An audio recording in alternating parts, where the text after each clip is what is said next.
نبی کریم صلی اللہ علیہ وسلم نے ارشاد فرمایا، من یرد اللہ بہ خیرا یفقہہ فی الدین،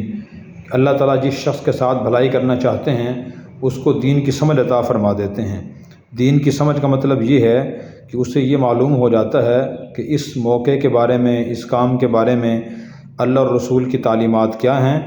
اور مجھے ان تعلیمات پر کیسے عمل کرنا ہے۔ تو حضور نے فرمایا جس سے اللہ بھلائی کرنا چاہتے ہیں اس کو دین کی سمجھ عطا فرما دیتے ہیں۔ تو اس سے معلوم ہوا کہ اللہ تعالیٰ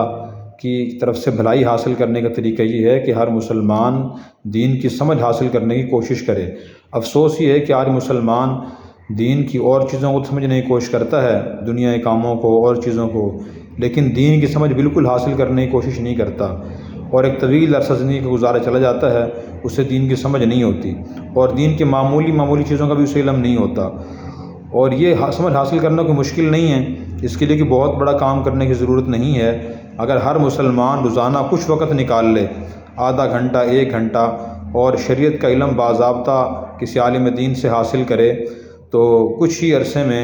اس کے سامنے دین کی تعلیمات سرسری طور پہ آ جائیں گی، اور اسے کچھ نہ پتہ چل جائے گا کہ مجھے کس موقع پہ کون سا کام کرنا چاہیے اور کون سا کام نہیں کرنا چاہیے۔ اللہ ہمیں عمل کی توفیق عطا فرمائے۔